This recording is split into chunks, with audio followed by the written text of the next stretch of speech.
Caros amigos, bem-vindos a mais um episódio de Hoje no Mundo Militar, um canal exclusivamente dedicado à discussão de temas militares atuais. Neste vídeo tentarei responder uma pergunta muito repetida aqui no nosso país. As Forças Armadas brasileiras podem atuar como poder moderador?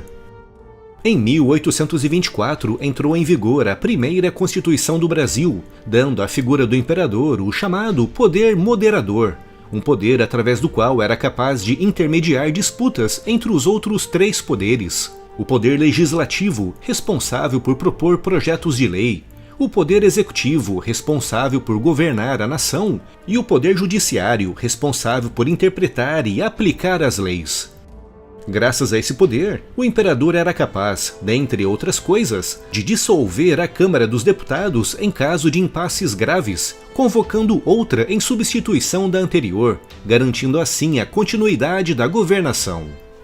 Com o início da República em 1889, o poder moderador foi oficialmente extinto, mas extraoficialmente sempre continuou existindo, com esse poder moderador extraoficial tendo sido muitas vezes exercido pelos militares, com destaque para a intervenção do dia 31 de março de 1964, quando os militares, temendo uma forte guinada para a esquerda do governo de João Goulart, que na época estava estreitando as suas relações com a China e com Cuba, derrubaram o governo a partir dos quartéis de Belo Horizonte, um movimento que rapidamente se espalhou pelo país, ganhando o apoio de grande parte dos comandantes militares brasileiros, levando João Goulart a se exilar no Uruguai, deixando assim vaga a presidência da República no dia 2 de abril de 1964.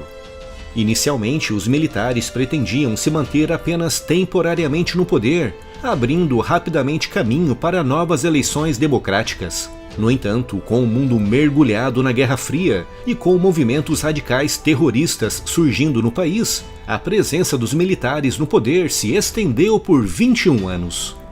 Em 1988, a nova Constituição brasileira tratou de deixar bem claro o papel dos militares, declarando no artigo 142 que a sua missão é a defesa do Estado, a garantia dos poderes constitucionais e, por iniciativa desses poderes, da manutenção da lei e da ordem. Ou seja, a Constituição de 1988 tirou dos militares qualquer capacidade de iniciativa, atrelando as suas ações apenas à iniciativa do Estado e dos poderes constitucionais. Basicamente, é isso que acontece na grande maioria dos países democráticos, onde as Forças Armadas se limitam a obedecer às ordens e prerrogativas de um governo civil democraticamente eleito. No entanto, é importante notar que uma das diretrizes das nossas Forças Armadas prevê a manutenção dos poderes constitucionais, ou seja, em caso de ameaça, mesmo que interna aos poderes constitucionais, os militares devem agir, mesmo não recebendo ordens para isso. E num momento em que vemos tantos choques entre os poderes, com o Poder Judiciário, na figura do Supremo Tribunal Federal, tentando assumir funções atribuídas ao Poder Executivo, e com o Poder Legislativo contribuindo em alguma medida para esse choque, levanta-se a famosa pergunta: as Forças Armadas podem intervir para garantir a continuidade de um governo democraticamente eleito? De acordo com uma liminar do STF emitida no dia 12 de junho, a resposta é não. Na sua liminar, o ministro Luiz Fux esclareceu que o artigo 142 não autoriza a intervenção das Forças Armadas sobre os três poderes, ou seja, não importa o que aconteça no país, as Forças Armadas não podem intervir no Legislativo, no Executivo ou no Judiciário, nem mesmo diante de uma ameaça real e inequívoca. A liminar do ministro Fux veio na sequência de uma ação proposta pelo PDT, que questionou o uso da autoridade suprema do presidente da República, que é o comandante supremo das Forças Armadas, de usar os militares para intervir no Legislativo ou no Judiciário. Na sequência dessa liminar, o presidente, o vice-presidente e o ministro da Defesa publicaram uma nota dizendo que as Forças Armadas não cumprem ordens absurdas, como por exemplo a tomada do poder à força.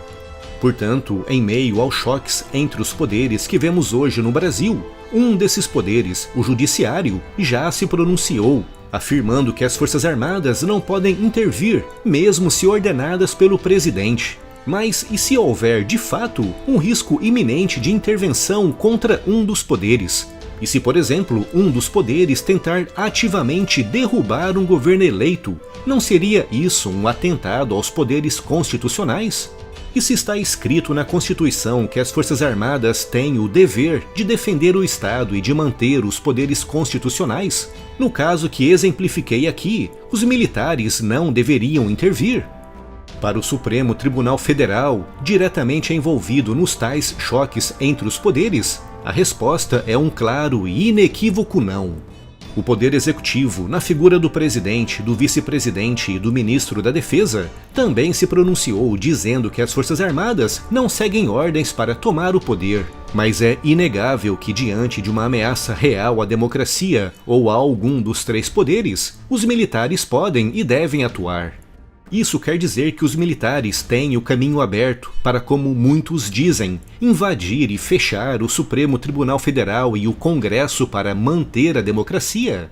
A resposta é não, já que isso viola a atual Constituição. Mas se houver uma clara e inequívoca ameaça a um governo eleito por vontade popular, então sim, podem e devem intervir, mas apenas na medida certa para manter a democracia e não para mantê-la em hibernação.